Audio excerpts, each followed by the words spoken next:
Welcome to the Petersen's Bowhunting Podcast. All bow hunting, all the time. Now, here's your host, Associate Editor Mark Demko. So, hey, everybody, welcome to the Bowhunting Podcast. I am super excited today. You know, we're here in the winter, and for the vast majority of bow hunters, your season's over. Unless you're hunting in some of the states in the South, like Alabama, maybe Mississippi, the hunting seasons are primarily over.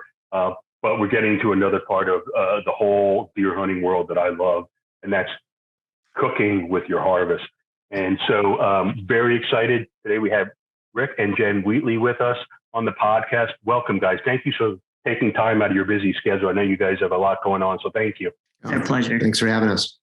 Yeah, now I will say that Jen has done a lot of writing for the Outdoor Sportsman's Group. You find her recipes on our websites all the time.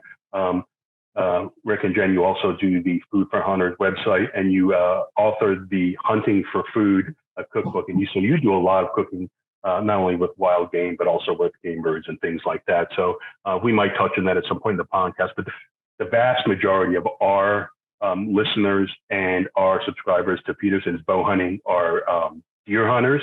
So we're going to start with that. And, you know, I am going to embarrass myself here a little bit. I grew up in a hunting family. Obviously, I'm a bow hunter, been so for a long time. But back when I started hunting, there wasn't a Food Network and things like that. And my family would broil steak under the broiler. You can imagine if you put a venison steak in the oven, how bad that's going to come out. And the cookbooks at the time were, you know, you'd make sloppy joes using canned manwich and things like that. And certainly 30 years later, we've evolved a lot.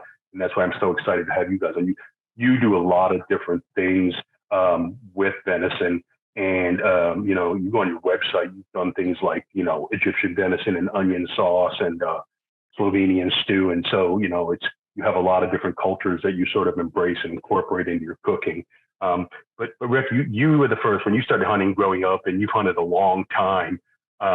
But what I want to ask the two of you is where did that love for the culinary aspect come from? Because a lot of people hunt, but they may not want to spend as much time in the kitchen or know how to get started.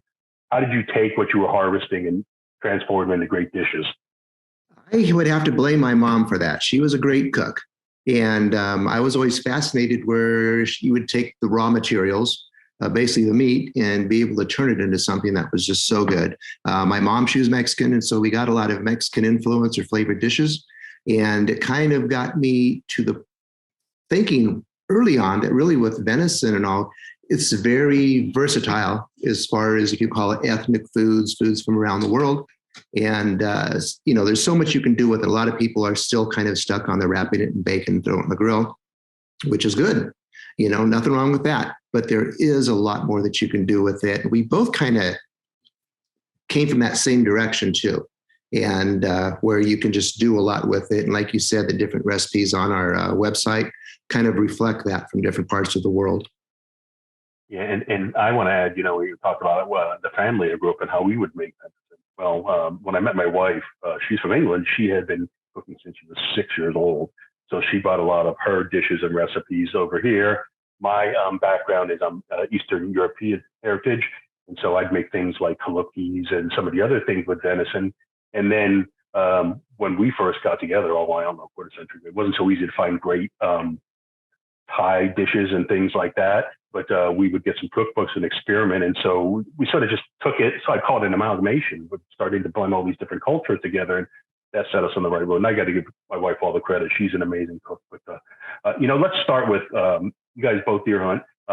When you get a deer, you know, you know to field dress it as fast as you can, if possible. You want to cool the meat down where you can. But there's probably a lot of things that hunters maybe don't think of other than trying to keep the animal from getting bacteria, things like that, where you can do to really start the process of ensuring you have great tasting meat when you get into the kitchen. So what are the things you need to be conscious of when you're field dressing the deer? To me, it really starts off as you release the arrow or pull the trigger. Make sure you've got a good shot. Make sure it's a quick killing shot. You know, bow hunting does take a little bit longer if the deer does run, but they'll bleed out pretty quick if you've made a good shot. And get that animal down where they don't have a lot of adrenaline and other things going in them, which can help taint the meat a bit. And so to me, that's where it all starts. And then once you know that deer is dead, get it opened up, get it cooling down. People in the warmer areas definitely do that. If you've got an ice chest too in your truck, or keep some ice in it, stick it in the body cavity too. You want to get that meat cooled down. Us that are a little bit more northern areas, usually by November, December come around, it's already pretty darn cold. So we can just let the weather do it for us. And one thing I'd like to add is if you accidentally nick the guts a little bit and get kind of that intestinal juices or whatever spilling all over the place, it's okay to wash that cavity out with water. Just make sure that you dry it very well afterwards, because moisture does promote bacterial growth.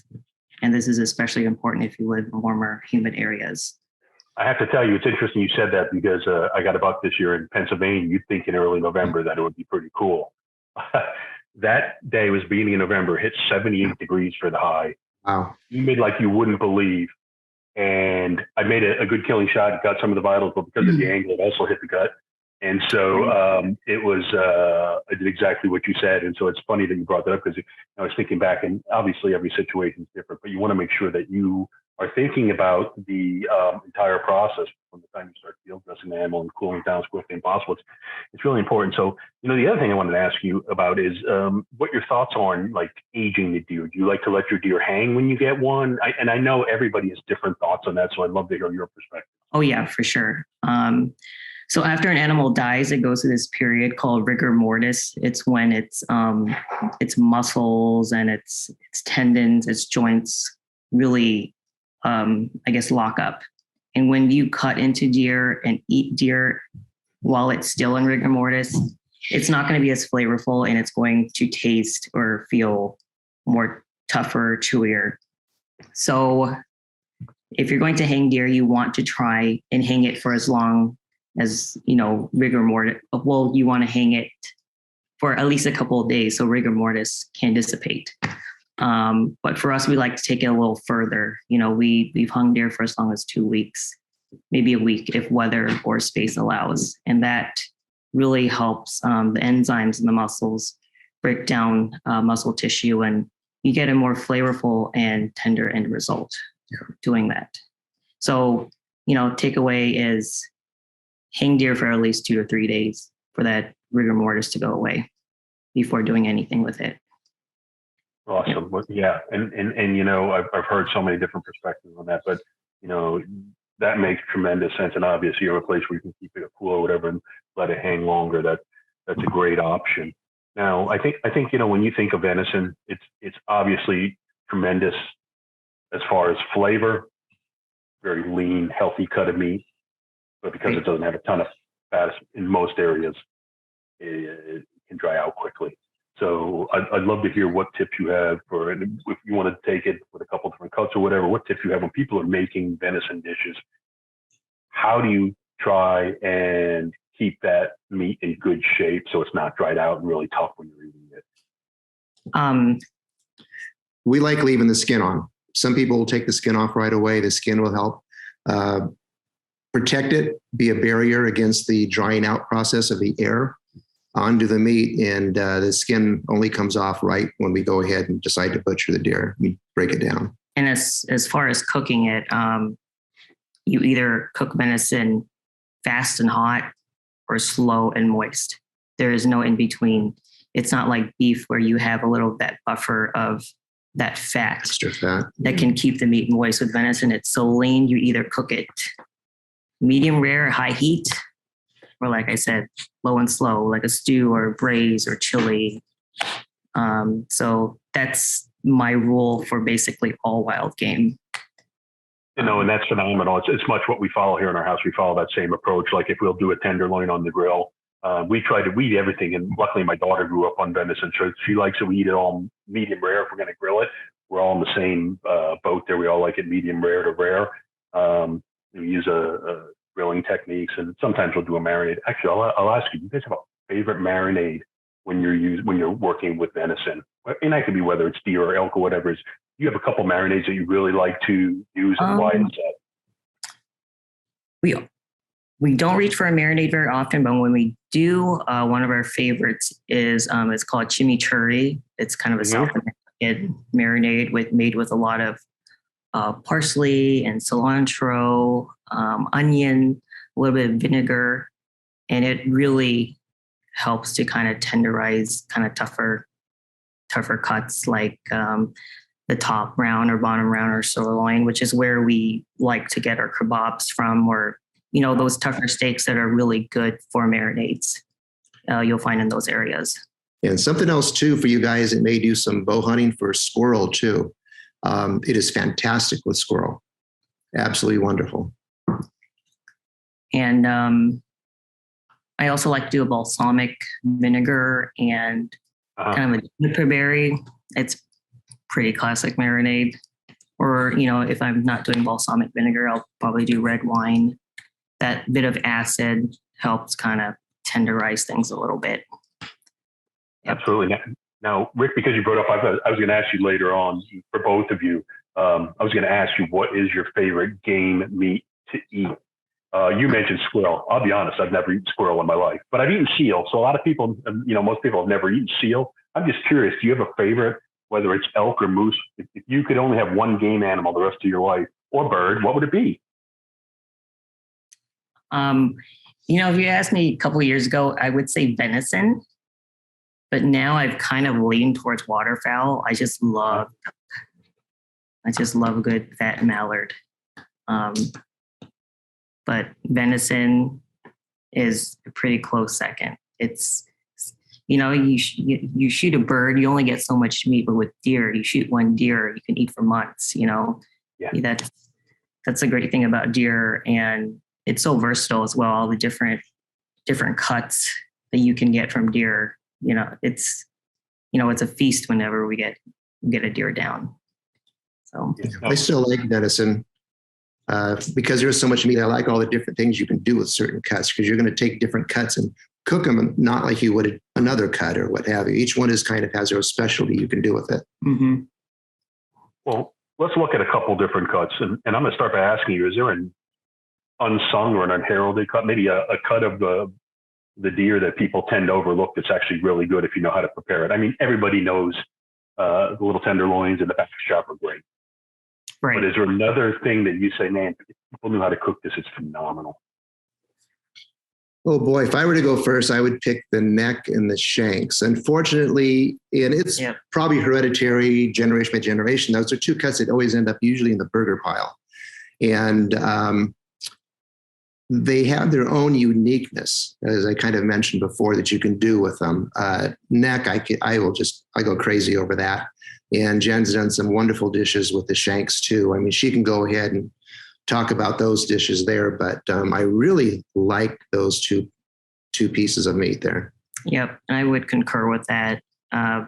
With shank, you have so much silver skin and connective tissue in it. When you slow cook that with a low, slow heat with a lot of moisture, it just becomes melt in your mouth tender. That silver skin just takes on this kind of unctuous texture and flavor. That's kind of like you would get from a good brisket that's been slow cooked. And that takes patience. It's just, you put it in a slow cooker or you braise it, give it some time. I think people tend to get a little impatient. Like they'll try to cook something, it'll come out, it'll be too tough, and they think, oh, I've ruined it. No, I mean, every animal is different. A shanks from one animal is going to take longer to cook than shanks from a younger animal. So you kind of have to roll with it a little bit when you cook wild game, because not two animals are going to be the same. With cuts like that, just time and low heat and moisture is going to do its magic, and you just have to be patient and just check periodically. It will get there. Don't rush it. Yeah, and the same with neck. Interesting you mentioned about the shanks. What's a recipe that you like to make, the two of you like to make with the shanks? Osso buco has kind of been, the last few years has been like the dish to make with shanks. I think the hunting world has become more privy to it for the last few years. It's There's a Persian soup too that she does. And there's a braised Persian shank that I love doing as well. It's got a lot of great Middle Eastern spices in it. They're both low, slow, types of dishes that you can serve over mashed potatoes or rice or, very hearty dishes for the wintertime. So we like to cook very similar to the way you guys like to cook, with a lot of dishes similar. We'll use a cast iron pot, or we'll do a roasting pan and slow cook it. But I'm curious, have you ever used an Instapot? And have you ever used an Instapot for any venison dishes? We just have never taken that step and tried it. We have an Instapot, and I've used it a total of 2 times. And I think Instapots are good if you don't have a lot of time. But it just doesn't allow the meat and the sauce or the stew or whatever you're making to develop really good flavor. You just can't rush that. So I've done a venison stew in it in the past, and I just, it just didn't live up to what I usually get if I were to slow braise something in an oven for, much longer. There's just some things, it's time that adds, you can add the flavor to it. It just takes time, right. Like Jen said earlier. It's good in a pinch. It has its place. Yeah, and that's why we haven't used ours as much for that, because, you do need to give, let's say, venison a little TLC. We have made chili in it. We just took some pork, some pronghorn, some deer, and we made chili. And that came out okay. But even then, you will notice subtle differences in the flavor than if you cook it in a cast iron pot, things like that. So thank you for that. I just wondered if maybe, there were some tricks to that. But no, it takes time for flavors to develop and for ingredients to kind of marry with each other with those types of dishes. So we don't really reach for Instapot very often.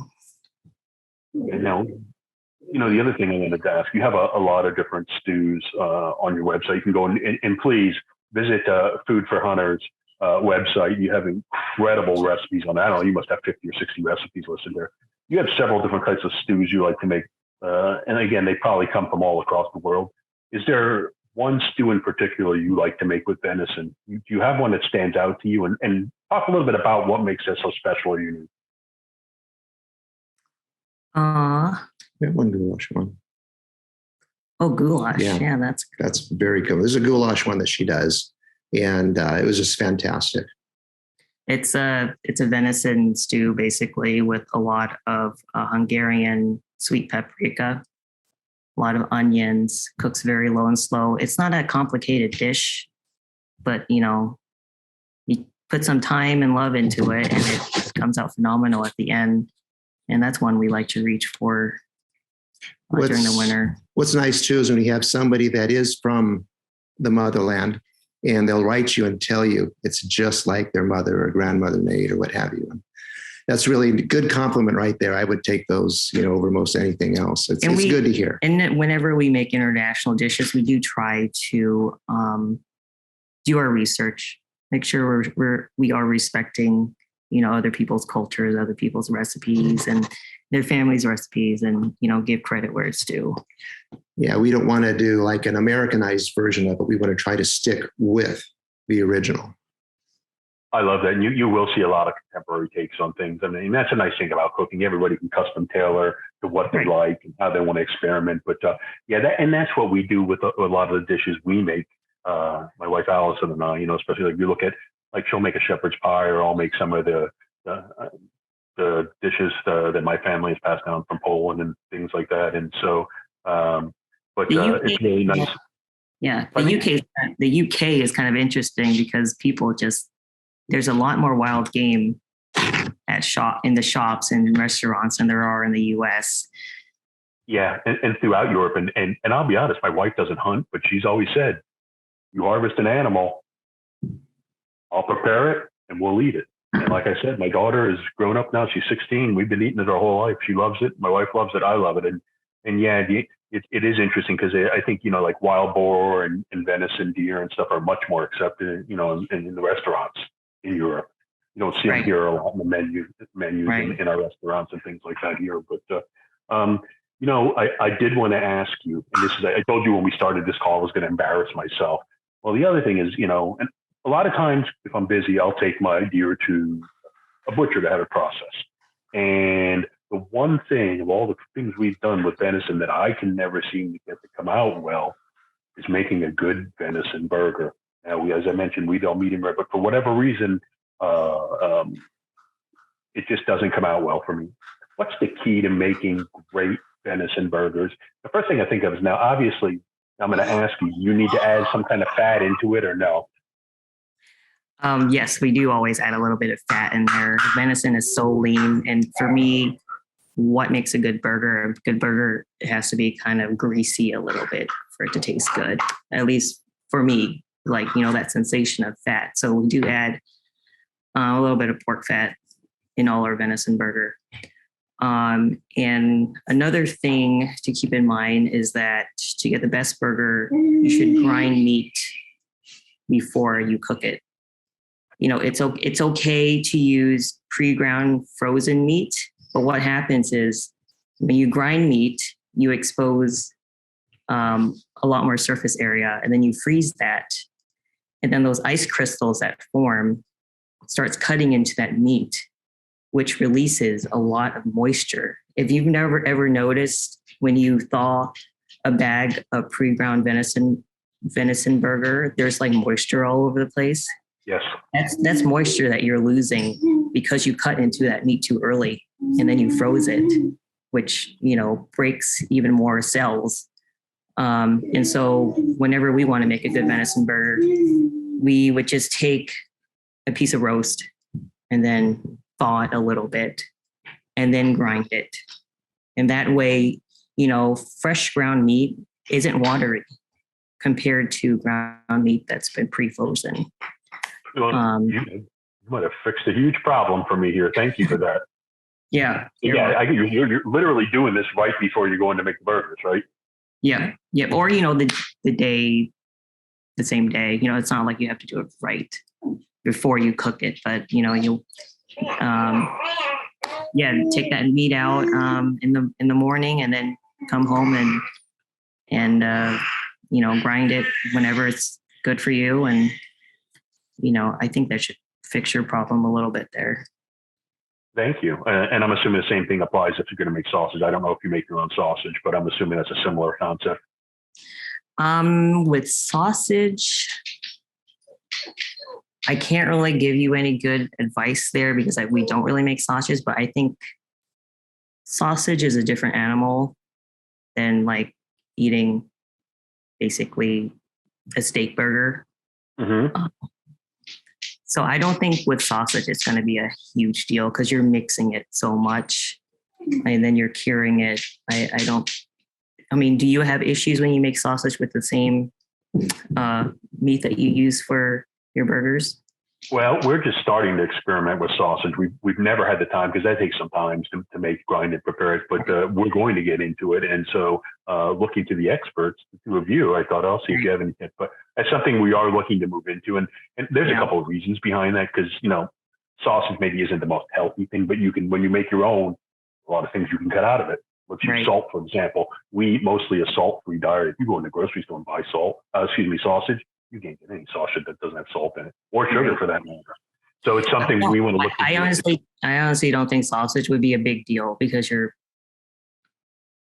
going to be cooked through basically. And even with dishes like casseroles and chili, you can just use pre-ground frozen burger. It's not a big deal because it's going into a wet environment anyway. But if you want a really good medium venison burger, then I would suggest grinding that later. I think along the lines with the sausage, first thing I would do, I've got the pre-ground burger. I would take a roast or another cut and grind it then. Do them side by side. Try it with the ground, try it with the other and see how they come out. Is there any really big difference to it? do you have much more moisture than the pre-ground one than you do with the other one? You would have to probably take a little bit of experimentation. That'd be the first thing I would do. No, that's great. I'm looking forward to trying it with Allison, and we'll see what we can come up with. I'll get back and let you know if we have some success there. We'll be trying the burgers now that you gave me that tip, so thank you. Now, the other thing I wanted to ask you, I'd like both of you to answer this one. Whether it's your recipe or anybody else's recipe, what's the best dish you've ever had made with venison? Oh boy, oh boy. Again, not to be redundant or what have you, especially this kind of weather, the colder time of year and stuff, I love the osso bucos. I love that neck that she does too. To me, it's the ultimate comfort food. And that makes everything even better there. I think you have the emotional feel as well as the taste and everything to it. I just love those pieces so much. And I don't know if, Jen, you have an absolute favorite. She does make some great tacos. That is really good too. Birria tacos. And it's just a fantastic dish any time of the year. Obviously those are great. But I think one of my favorite things to do with venison is to make tartare, which is a raw meat dish made of ground or finely diced meat with herbs and spices or whatever. I like juniper berry, a little mustard, shallot in it, and then you serve it on a baguette and have it with a glass of wine, and it's great. I think if you're brave enough to venture into that, tartare is such a great way to highlight the gamey taste of venison. And I say gamey in a positive way. I think people misuse the word gamey a lot. The word gamey to me means something that's more flavorful, something, meat that was raised wild, and it's going to taste different from domestic. By no means something that tastes off. Gamey shouldn't be associated with meat that wasn't taken care of. And people kind of misuse that word quite a bit. So yeah, that's one of my favorite dishes is venison tartare. And I hope you don't mind me asking, but I want to back up and talk about those tacos for a minute because, much like stews, there's so many different kinds of tacos. I don't want to assume that you're talking about, and you may very well be, ground meat tacos, but talk a little bit about those tacos. Like, what do you put in? What kind of peppers you use? What kind of meat? I'd love to learn more because tacos are a favorite that almost everybody loves. Yep. So the venison birria tacos that we make, I use either the shank or the shoulder or the neck for that because of all the connective tissue. It's great for slow cooking, as we mentioned before. And it's slow simmered in kind of a sauce made of a lot of smoked peppers, like guajillo and poblano peppers have been dried and smoked. And then I'm making notes here to make a really delicious kind of cooking liquid that's not spicy, just really flavorful, but not spicy. There's a little bit of vinegar, some cinnamon, cumin in it. Then it's slow cooked for a really long time until the meat is tender, and you pull that meat out, you shred it up, and then you take your tortillas and fry it a little bit in lard to get it to crisp up a little bit. And then you obviously fill your tacos with the meat and onions, cilantro, whatever. And then you use the juices that you cook the meat in and dunk your taco in with every bite. And it's just phenomenal. It's a great dish. It sounds amazing. So I'm going to ask you, can I go onto your website and print that one out? Is that one of the ones you have listed? Because we'll be making that within the next week. That's just so exciting. Thank you. Yeah, it is fantastic. And like she said, it's not super spicy, hot kind of thing. A lot of people can't handle it, and they think of something Mexican food is going to be too hot for me to eat or what have you. It's going to give me indigestion or whatever it may be. But this isn't, and it's just so flavorful, like she said. Mm-hmm. Well, the last question I have for both of you is, what's the one thing you have to have in your kitchen, whether it's a spice, an ingredient, or maybe even a utensil when you're working with venison? You absolutely just cannot be without it because you're using it in most dishes or for most dishes. You got something that you have to open a cabinet and get it out? Must have ingredient. Hard one. Well, I'll tell you, aside from salt. Your basic salt there, everything kind of does have some amount to it.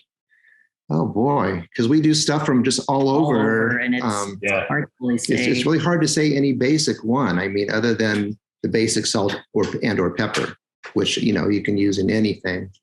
But boy, oh boy, I don't know. There we go. We always try and keep a little bit of duck fat on hand. It's just great for browning meat in, and just great for anything really that it could substitute any kind of fat, any oil that you can use. And the flavors very good too. Always adds to it, never takes away. Yeah, I don't. It's just like I said, because of all these dishes that we do international, you're going to find different things everywhere. So we don't have something that we do all the time. And our pantry is huge. We have spices from all over the world. So. Yeah, we're the same way. I mean, we had to start years ago ordering on Amazon until you could start finding in the different stores around here. One time you put maybe much like where you live now. So you brought up another thing that I have to ask you. Do you do a lot of searing of meat, like when you're working with roasts and stuff? Do you sear that to sear some of that flavor in if you're working with a venison roast? Because that's an important technique. You don't just maybe throw it in the oven right away. Yes, and that is why I'm not a huge fan of slow cooker recipes where people just toss in everything. You don't develop flavor that way.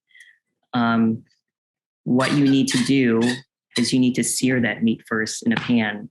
And it doesn't so much seal up any juices. That's not a proven thing, but it develops that crust that you're building on the outside of your meat. It's building layers of flavor, and then you take that pan that you sear the meat in, you deglaze that pan, and then you add that sauce or whatever, that deglazed liquid that you put into your soup or your stew. That's another layer of flavor that you're adding. And then I'll do the same thing with my vegetables. I'll sweat my vegetables and brown it a little bit first, and then put it in the stew instead of throwing everything in raw. It's very important. Well, you've shared a lot of incredible tips here. It's just, I'm excited. When we're done here, I'm going up and I'm going right up to my upstairs computer, and I'm printing out that recipe for those tacos. So it's time to go grocery shopping in 2 days. So we'll be getting the ingredients that we don't have in the kitchen. But thank you guys both so much, Rick and Jen, for joining us. Everybody who's listening, if you have a chance, go check out Food for Hunters. Rick and Jen have a tremendous amount of recipes. You can also order their Hunting for Food cookbook. I believe there's a link right up the website, and you could get that. And no time in the woods anymore. Now it's time to step in the kitchen. There's a lot you can do with venison if you just stop and take the time. I think of some good recipes. As you mentioned, we talked about rely on your ethnic heritage and look at some of the other recipes that are made around the globe. But you're a great first stop. The recipes you have are incredible on the website. So thank you both so much. And Happy New Year. And thanks everybody for listening to the Bowhunting Podcast. We'll see you next time. Thanks for downloading the Petersen's Bowhunting Podcast. All bow hunting, all the time. Pick up the latest issue of Petersen's Bowhunting magazine on your local newsstand, or connect with us online at bowhuntingmag.com.